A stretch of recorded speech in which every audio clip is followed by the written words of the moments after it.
Welcome to the Property Couch, where each week you get to listen to two of Australia's leading property experts. Bryce Holdaway, co-host of Location Australia on Foxtel's Lifestyle channel, and Ben Kingsley, chair of Property Investors Council of Australia and the 2014 and 2015 Property Investment Advisors of the Year.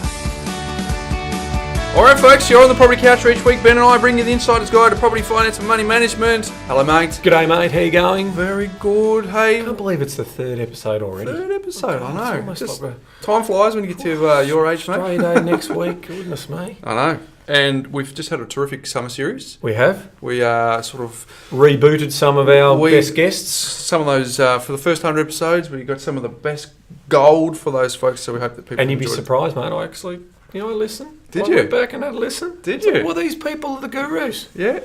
So I did. I had a look, had a listen. I'm impressed, There you mate. go. Turned over a new leaf. Hey, did we get any feedback, Ives, about whether Ben should do life hacks and everything this year, or was that just went under the radar, didn't it? Yeah, I don't think Oh, well, lucky I've mentioned prepared. Yeah. Lucky I've prepared. But we've got a big year ahead on the couch, Ben. We do. So We do. just a little entree with the summer series, Ives. But Now, am I right in saying, I'm just jumping ahead because you know how much prep work I do, but I know in the next couple of weeks our listeners will want our predictions for 2018, so stay with us on that one. We're going to bring, a big guest in to look after that as well with us. So, here we go. Bit of anticipation. well done, mate. We do bring in some big guests on the couch, and that 2018 will be no different. But, mate, let's go straight into it. Well, before we do, today's going to be a revisit of the Pillars of Mastery. Ooh. Episode 3, 4, 5 and 6, we did it one, but we're going to give them a bite-sized episode. Because what we do know is that some people have stumbled across the Property Couch, Ben. We like to think that they've listened to every single episode, but not everyone has.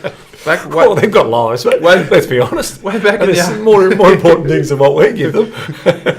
Your shirt strobing today. You know how you can't wear it when you're on television? Been Sorry about that. Strobing away. I just thought I needed my glasses, mate. Back in the archives, back in 3, 4, 5, 6, we unpacked the pillars one by one, but today we're just going to do a fly-through of the pillars, just an update and how you can apply them in 2018, Ben. Sounds good. So that's what we're going to do today. The world has changed. It has, so it needs a bit of an update. Hey, Mindset Minute theme. Yes.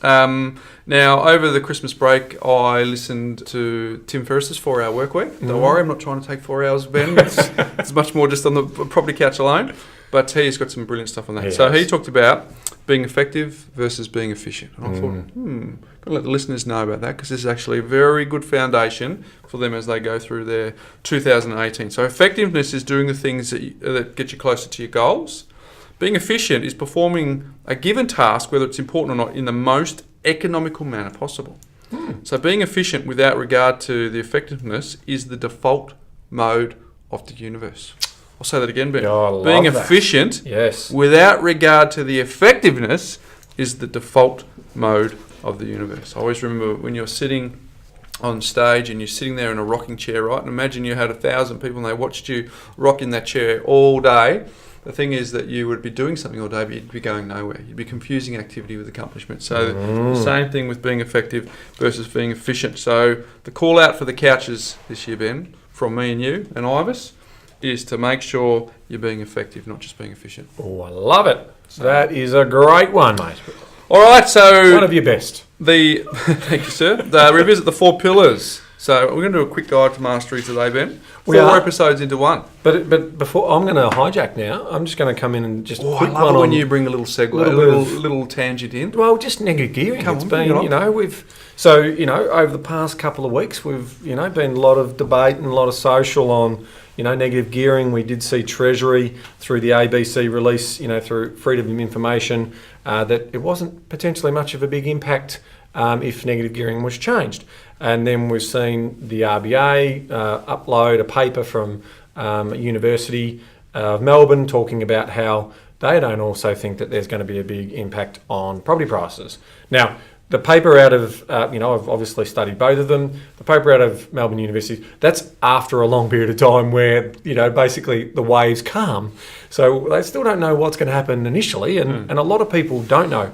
And in terms of, the whole debate around the assumptions for Treasury, I've got this to say, and that is, I think this whole debate is a little bit irrelevant because the assumptions that are being made as part of the predictions and the forecasts around what will happen to property prices, aren't adjusted. It's almost like they've prepared it based on the status quo, well, what we do now, the buyer behaviour of what we do now. Now, the reality is with such a significant change that Labor is proposing, we've talked about this before, go back and listen to our negative gearing podcasts, and the proposed changes. We think buyer behaviour will change significantly. Yep.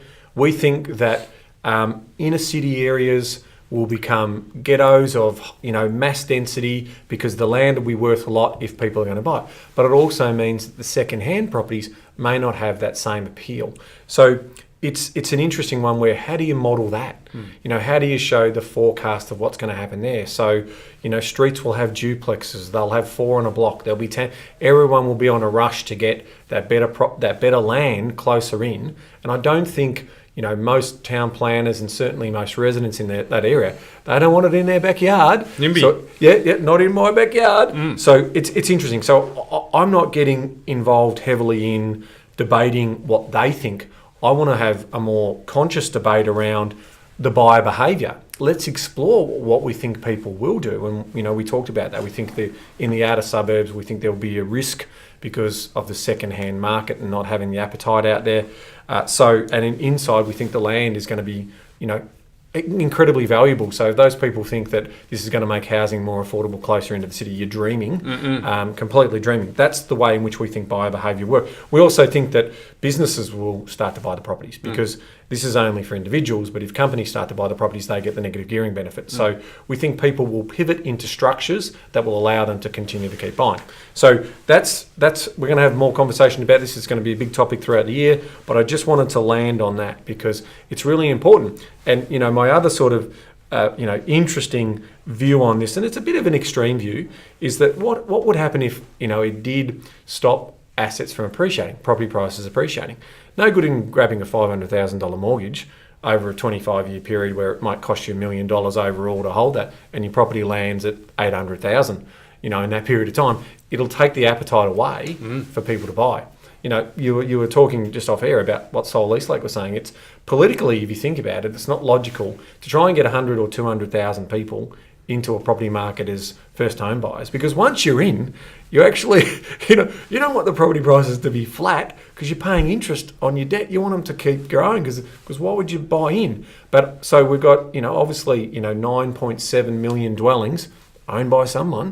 They don't necessarily want it. So there's the majority of the market wants it to go up, not Correct. go down. Yeah. And so there's precedent. I mean, Paul Keating did it back in '83 and bought it back in '85. So and then they gave depreciation concessions as well. So now, I'm hijacking one more time. So Picker. Well, I was going to give you the segue, mate, because if there's never been a better time to join Picker, now we need a voice more than ever. It's live. We are live, please, because obviously your $5 or your $20, or if you're a business, your $50 or your $200, depending on how long you want to be a member for, goes towards us being able to have that conversation, exploring what will happen around buyer behaviour and helping regulate policy, being at that policy table. And we can't do that without your money. We obviously need to get your support. We need to be a united voice, and then we can go and get some independent research done around that piece. So please stop everything. Takes you 2 minutes to register, and give us your credit card details, and away we go. www.pica.asn.au, Ben. Yep, and we've had a lot of people who also pre-registered. Coming soon. We haven't seen all of those people join yet either. So, we're on our race to 1,000 members very quickly, and then it's 20,000, then we're going after the big one, 100,000. So let's get started. So there you go, folks. Thank you. pica.asn.au. All right, let's kick it off. Pillars. Pillars. Hey, for those people who don't know what the pillars are, yes. A for asset selection, B is for borrowing power, C is for cash flow management, and D is for defence. So the idea behind this, Ben, is like a 4-legged stool. Take away one leg, becomes unstable, and the stool falls over. Love it. So that's all 4 pillars are very, very important for building a property portfolio. So we built the podcast on these very fundamentals, and the feedback that we've been getting has been tremendous because it actually shows people, it takes a bit of mystery out of what it is. Now, within each pillar, there's a bit to understand. Oh, there's a bit to understand. But ultimately, the simplicity of just knowing that understanding those 4 pillars is the key to mastering property investment, and that's what the last 155 episodes have been about, Ben, helping people just get little nuggets along the way for those. So do you want to kick it off? Well, we wish they'd be in the order of A, B, C, D. No, but they're not. But in reality, that's just for simplicity, but it is, C is normally the lead. Okay, so C is about cash flow.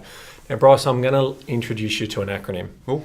It's a new one. Okay. It's never been heard before. Ooh. It's self-invented. Yeah, okay. Right? So he's like, I've kept this one.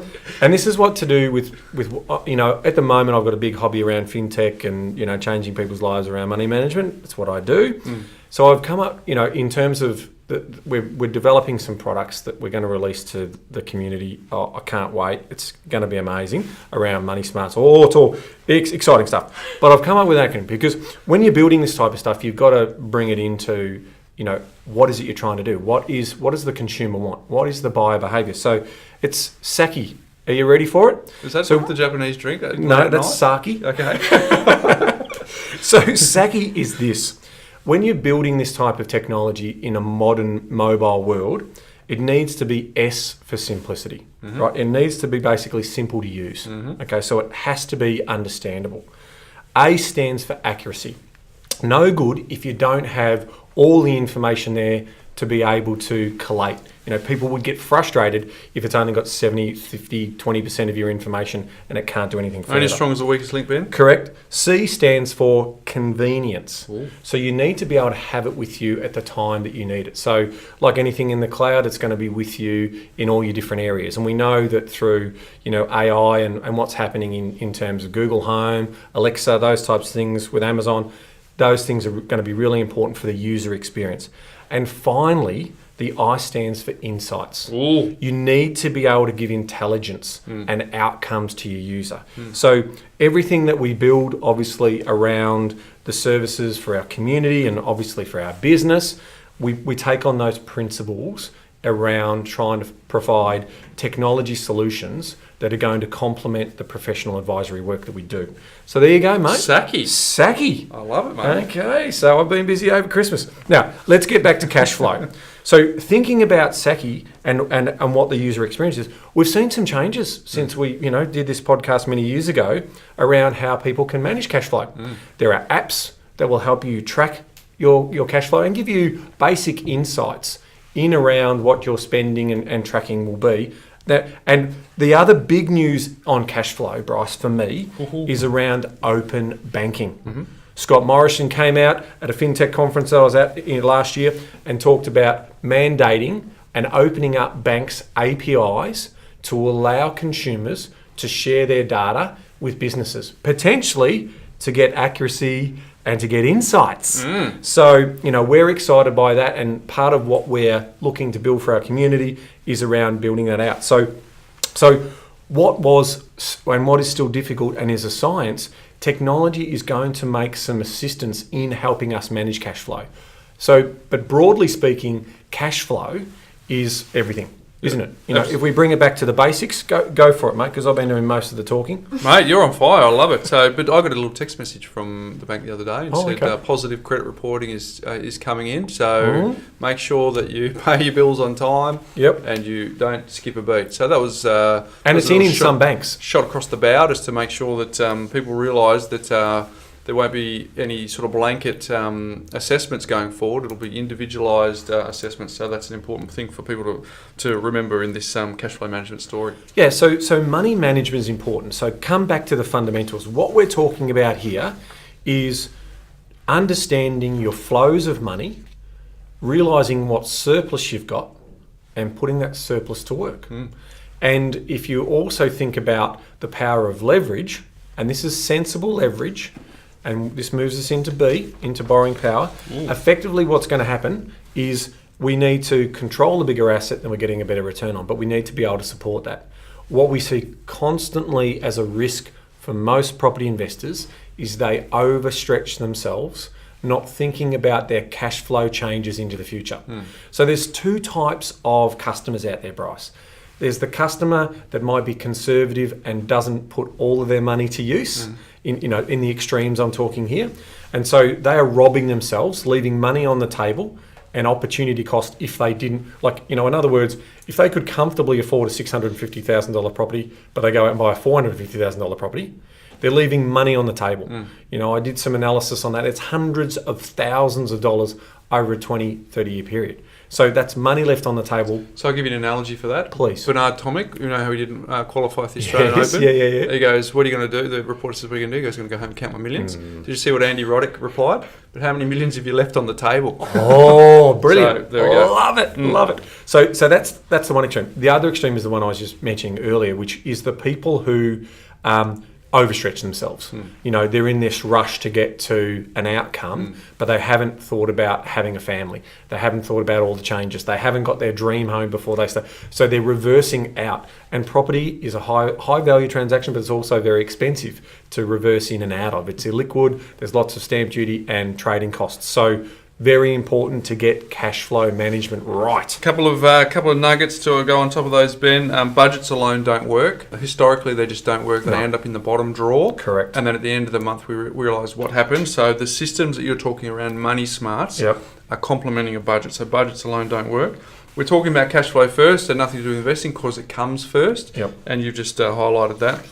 And the Money Smart system, for those people who aren't currently subscribed to our newsletters that we send out from the Property Couch, you must, Ben, because you've got to go to thepropertycouch.com.au. There's a spot on the homepage. All you need to do is leave a first name and an email address. We don't need mobile numbers. We don't need any of that stuff. We just need your first name and your email address. We'll send you the Money Smart system. You follow it. It has transformed people's lives by just following that Money Smart system. And the idea is... and this is your quote, Ben, but the big rocks, I reckon if we went back over the archive, how many times I've said I reckon it would be in the millions. And even though I'm delivering it now, I think, how am I going to stop saying the ums?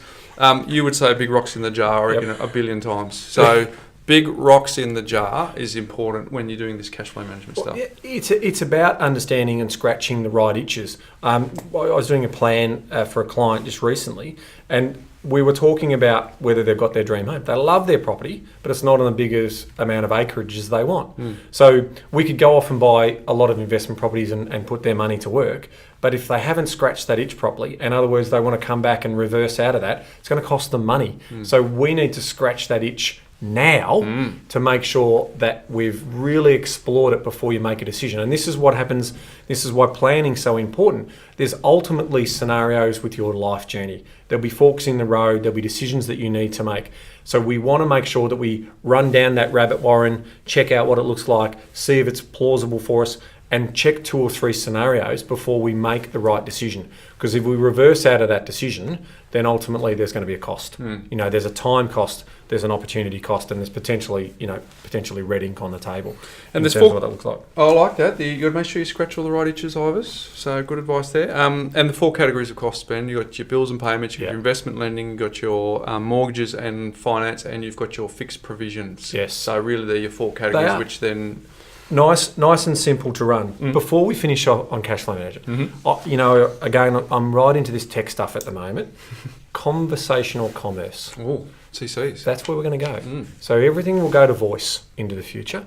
And we talk about Google Assistant, we talk about all these sort of things. How are you going with that? Are you smoking it at home? Yeah, but it's smoking it. Yeah. Loving it. Are you loving it? Well, mate, I haven't used it as much as you. The kids? Yeah. The kids are using it? The kids are using it.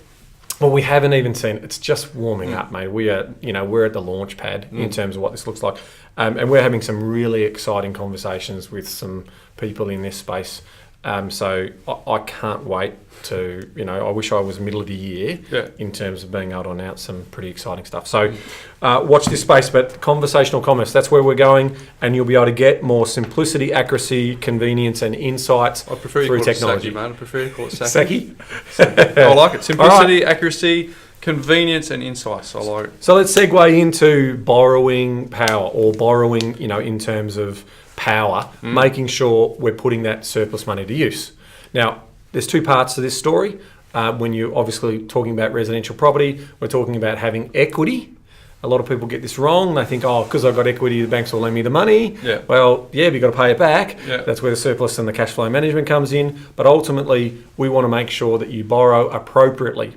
Now, what's been big big changes in this space since we did this podcast many years ago has been the macro intervention, hasn't it? Well, can we put some foundations under this? Do. So let's put some foundations. So the key thing is, with borrowing power, you need to have a borrowing strategy, not just a borrowing capacity. Because full disclosure, we've got a mortgage broking business as part of our business plan. People come in and say, "What's the best, cheapest rate you can give me?" No, wrong question. Yeah, wrong question. Would you like $50,000 more or pay an extra $500 in interest? Correct. Would you like it easier to borrow for the second purchase, or would you like, your hand tied behind your back? So don't talk about price. Don't talk about borrowing capacity. Talk about borrowing strategy. So that's number one foundation here. And number two for me, people may say this is a bit flavoured, Ben, but I think you should take your advice from an investment savvy mortgage broker because they are not aligned to one institution. The good ones have access to a large number of institutions, good product knowledge across the range of products. So it's important to lay some foundations here, Ben, because I know where you're about to go. Yeah, it really is important because obviously we've had the macro interventions, so in terms of what's happened. So, and, we support, there was too much property investment going on, there was too much lending to investors. We think it's been sensibly managed by both RBA and also by APRA. So congratulations to them. And we think that this is changing in terms of the number of people having multiple properties into the future. We absolutely feel like the agenda is that if mum and dad households could buy 3 or 4 properties, I think that's okay. Do you know what I mean? If that's taking care of their needs, providing the passive income, and they're no burden on the government purse, I think job well done. I think where it can be excessive and what we've seen in the past is this situation where you could get 10 or 15 by just gearing and, basically cooking your books and those types of things. So it's really important to understand that. Now, we've also seen Basel III, which has come out around instructions of how secure the global banking and financial system needs to be. And this is all about provisioning for rainy days and big rainy days events like GFCs. And what's been interesting about that is there's been a flavour coming through those documents around reliance on property generated income, i.e. rents. So usually from a borrowing power point of view, you can add the rent as part of your servicing calculator. So we expect that, there could be some pressure on that. So some lenders used to do 100%. We're seeing that come down to 80%. Some are down to 60%. So we feel like that is going to even further restrict borrowing power. And we think there could be a little argument here for the banks to sort of tweak investment lending interest rates higher. We don't like it. We think it's especially the irony here is that, when you look at bank loan books, the investor loan book is actually safer than the owner-occupied loan book. More people default on an owner-occupied loan book than an investor. That's what we've heard through our readings. Aussie John would be licking his lips at the thought of that price disparity. Well, there's opportunity there, and I think you will see some new entrants into, especially niche banking. Watch this space over the next couple of years if you do see that differential. But what it's also meant is, basically ADIs, which is authorised deposit taking institutions, respond and are regulated by APRA. Okay, but what we have seen is other means by which you can get your money. So there will be some development in peer-to-peer. There will be some other developments around other types of lending sources where people will be able to source their money. So it's now APRA are aware that people will try and go around the goalposts, try and find another way home, and so they're keeping an eye on that. But this comes back to the investment savvy mortgage broker around finding those solutions, because I've seen customers who it's wrong to go again and they are too aggressive and they don't know, what's going to happen in 2018, 2019. So that's risky for them. But there are absolutely what I would consider very credit-worthy people who should be able to get more money than what maybe the mainstream banks are offering at the moment. And that's the skill of the mortgage broker. But if you're talking to a mortgage broker and all they're pushing is borrowing more and more and more, come back to point C. come back to cash flow management, come back to you prove to me how I can do that in terms of looking after that. Because it's important for the listener to know that a mortgage broker gets an upfront commission Yes. and a trail commission. Yes. And so those upfront commissions are sometimes what might be the agenda that's being driven by the discussion that someone's having. Now, there's lots of mortgage brokers that listen to our podcast, Ben, and there's lots of really good investment savvy mortgage brokers that listen to our podcast. But some of them are chasing their own agenda at the expense of the client. So you're right. If you don't know your cash flow, you're in trouble. And you're going to have a conversation with your mortgage broker around interest only versus P&I. Okay, so really important. Now we've got the little video that I've shot with Joel, one of our property investment advisors here, around the reasons why you may stay interest only over P&I. It is well worth watching in terms of getting your understanding around the opportunity cost of going P&I versus going interest only. If someone wants to watch that, Ben, we'll put it on the email that we send out, Ivis. So if you're anyone who has not received the email, you've still got time, quickly go and get it. Yep, you definitely go and have a look at that because it's important to understand that. Now, again, not for everyone. I stress that you've got to be reasonably competent in understanding money management to be able to do that type of thing. But there are consequences around future borrowing and controlling more assets if you're going P&I versus interest only. All right, very good. So there's a bit to digest there, Ben. Episode number 4 was the borrowing power episode. Oh, yep. Episode number 3 was right back when we didn't know what we were doing. We still don't know what we're doing. But we bluff a bit more these days.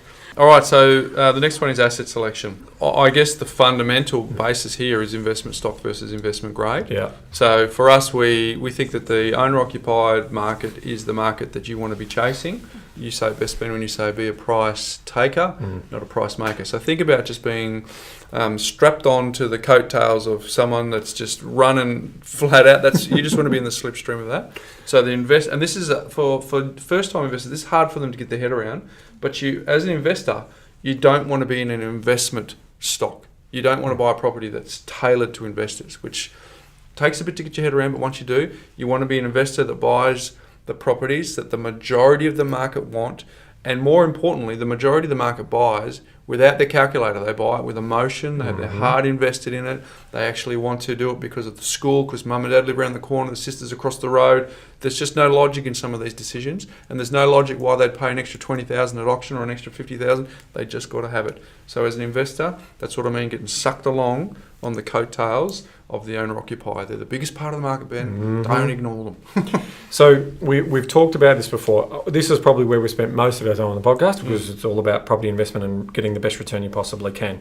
But we're talking about human interest, human behaviour stuff.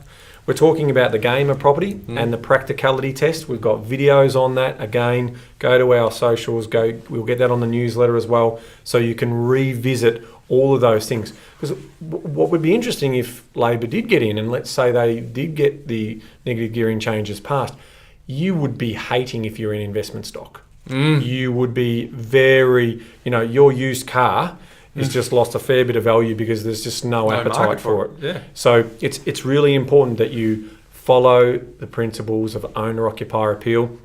We've also, in terms of the buyer's decision quadrant lives in there as well. So all of those fundamentals are well told throughout the podcasts. So go back and check out some of those previous episodes and build up your knowledge.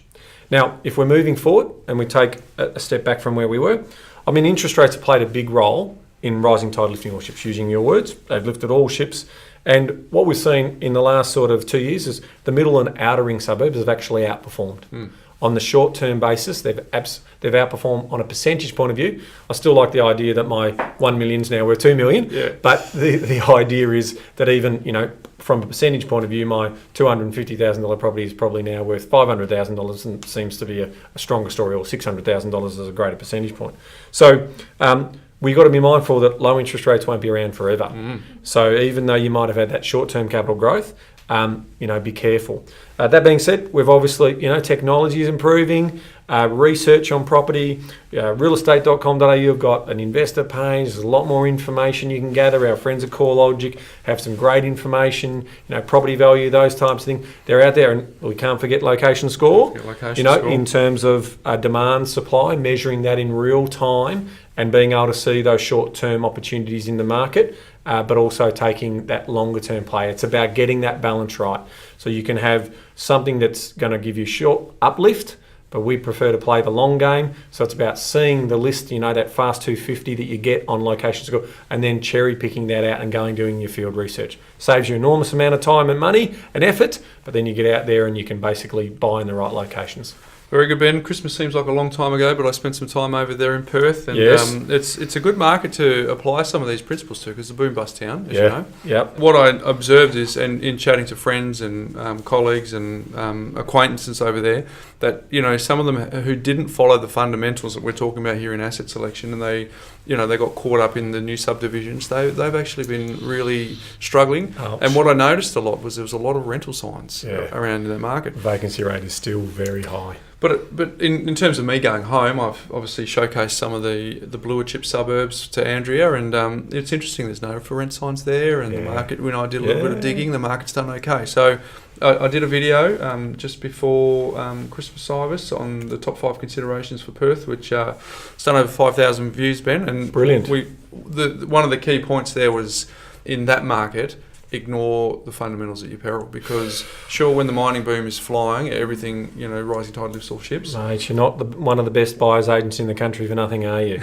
But when the tide goes out, we see who's been swimming naked, Ben. That market sees the most. So, but it's important that owner-occupier appeal, something that's scarce, and something that's investment grade. Those 3 filters will serve you very, very well. So revisit those stories, revisit the practicality test in the game of property investing, and revisit the buyer's decision quadrant. You understand all those types of things, you'll get in the mindset of an elite property investor. Yep. So A for asset selection, B for borrowing power, C for cash flow management, and D is for the moat around the castle, Ben. You've got to build the moat. You've got to build the moat. You've got to do defence. So here's the underlying foundations. You've got to protect your assets, Mm-hmm. you've got to protect your income, Yes. and you've got to protect your lifestyle.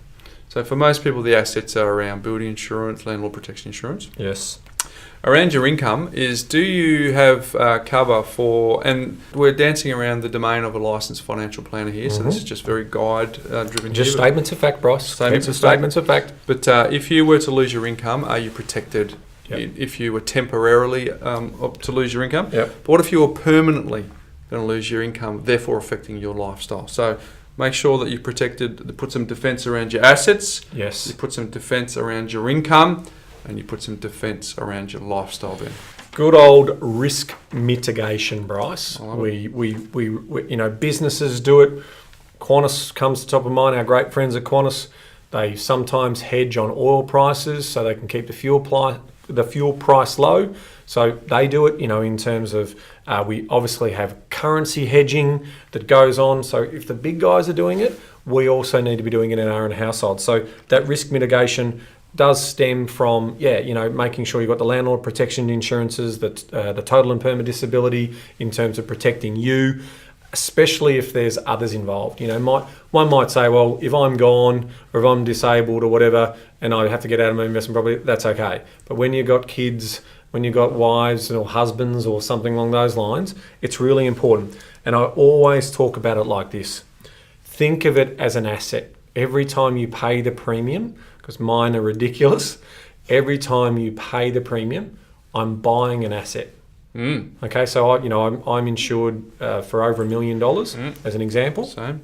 Every time I pay that premium, I've got $1 million. I'm building my way to $1 million. Now, if I'm hit by a bus tomorrow, Jane has that $1 million. Yep. Okay, so that's the premium I'm paying. So it's an asset, and it's an asset technically I never, ever, ever want to call on, and that is insurance. I never really want to call on insurance because something's gone wrong. So whether it's the tenant's damaged the property, whether I'm disabled or unable to work anymore, I've been diagnosed. 1 in 3 are going to be diagnosed with a serious illness by the age of, I think it's 65. So it happens, right? So always make sure that you are protecting yourself. And this leads back into, because they're all, you know, what you're talking about before, four legs on a stool, comes back into the cash flow management. You should be provisioning that in to your cash flow management, because if you look at it in isolation, you do go, oh, gee, that health insurance, oh, gee, that life insurance, oh, gee, that income protection. All of those things do hurt when you look at them in isolation, because it's only human nature. You want to try and cut costs. So, but when you sit back and go, you know what happens if something bad goes wrong? I'm okay. Yep. And if I've factored it into my global cash flow story, then it's looking good. I sleep well at night, Ben, knowing that my wife and kids are fine if I'm no longer here. And the fact that we are helping clients get into 7 figures worth of debt at peak whilst they're building through the accumulation phase, it just makes good sense for them to have that covered. So, and a lot of people make the mistake, Bryce, so this is a little tip for the novices. Don't just insure the breadwinner. It's got to be both husband and wife, okay? Because the reality is, if the major ability to do the breadwinning is largely affected if you don't if you've got to look after kids and look after them. So, I mean, it's happened. My brother has experienced a shocking event. He lost his partner, 3 boys under 10. You know, I don't wish that on anyone. It's horrible. That's the type of thing that can happen. So, just knowing that we could call on some of that money to be able to look after them and, you know, keep him active in work to continue to get that income whilst having support around him, mate, it's a horrible thing to go through, but it happens. Yeah, no, well said. So I guess we never talk about our business on the podcast, Ben, but what we've done is we've crafted our business in a way that the first point of call that a client has when they talk to us is around cash flow management. Yep. And then after cash flow management, they have a choice to whether they do it themselves or get some help, which we then help them structure the borrowing. Then we help them structure which asset to go and find which asset. Yep. And then the last piece of the conversation is around that defence. It's not forgotten, but it's not the front, which is slightly different to a traditional financial planning model where they have that discussion at the front. We have it at the end, but we certainly don't forget about it. Yeah, well, we're very clear that we have a bias towards residential property. And our diversification strategy is borderless investing in terms of part of that story. But whether it's, you know, working with someone who has all of that as a whole of wealth strategy in one firm, or whether it's building your team of experts around you, we've talked about that before. You know, you need specialists around you. Every great business, every great sports club, every great individual sports club have great people around them. Every great person who is successful at what they do will always tell you, I couldn't have done it without the people around me. So once you build that team, you're going to be able to fast track and make less mistakes. Not to say you're not going to make mistakes, not to say that, you know, it's not a perfect world. Investing is not a 100% guarantee, but it's really important to understand that. Well, it's important for the people who are listening to this podcast, Ben, to know if they want to surround themselves with a team. Clearly, you know, we'll put a hand up, but we've got all of our competitors on this podcast, so they can go and listen to all of our competitors. And I guess all great businesses who we respect. Well, I was about to say, yes, to get on this podcast is invitation only by you and I. Yes. So we don't take requests. So we go and find the people that we think, and our competitors are on this podcast, but it's because we know that they deliver really, really good service. Yeah, because we're paying it forward. So the first time we've said that for this year, Ibis, is we are now been over 600 5-star reviews. It is just an amazing. Wow, we read 600. every single one of them. They fuel us. They give us the energy to keep going forward. So for those of you who have been a long time listener and you haven't had a chance, if you wouldn't mind just dropping us a rating, Ben, ideally 5 stars. We've had a 1. We've had a 1. We've had a couple of 4s. So that's right. People can put whatever they like. That's it. But it does help with the algorithm because iTunes don't publish that, but we just know it's a download ratings thing as well as a 5-star thing. So if you've got a chance, I know you're trying to wrap me up, Iris, because you're in a hurry.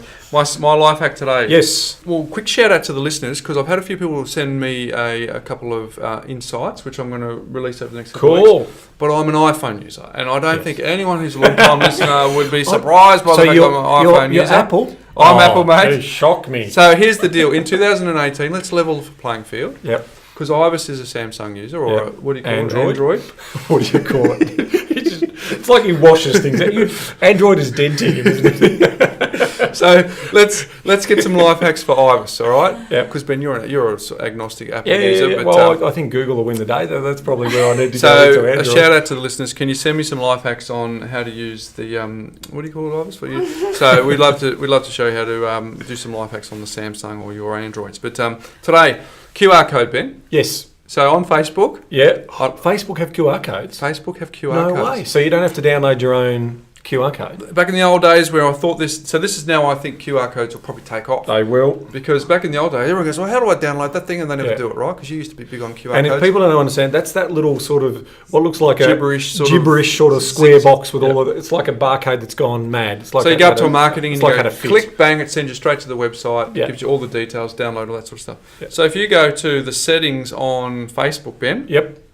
down the very bottom, they have a QR code inbuilt that. Bang. They have the little menu. It's a little menu bar. Click on that. Go down to QR code. QR code. And then click on it. Now Click on Facebook will know what you're looking at, and they'll probably, ping you a few That's ads. unlike Facebook That's to want to know a unlike- bit more about you. But it'll happen to Google anyway. folks, there it is. So that's actually from the Stig. Stig gave me a Oh, little well insight into that done. little Very life hack good. today. So not too bad, Stiggy. Thank you for that. So there you go, mate. Did you know? Did you know? We're sort of moving through pretty. She just told me it works on Android too. Very good. Okay, so did you know, Bryce, that Australian advertisers will spend over $16 billion to win our hearts this year? Oh, 16 billion. so just on 16 Valentine's Day. billion. Well, no, it's all around. So branding, the whole bit. $16 billion. Companies will spend $16 billion for your eyeballs and your heart, basically. There you go. Yeah. Mate, There you I go. did not know that. 16 billion, that's a lot of money. It's a Big lot economy. of money in which. So businesses like us who might advertise, that's we're part of that story. We are part of that story. So there you go. There you go. So folks, did you know's life hacks? Tell us what your mindset minute is that you live by, Ben. Any of that? Let us know. We want to hear from you. But there you go. Just a few insights from Ben and I on how to master the 4 pillars to building a property portfolio in 2018. Love it, mate. And just remember, Bryce, knowledge is empowering, but only if you act on it. Mate, turning over new relief. Didn't even have to ask. Well done. All right, folks. We'll see you next week.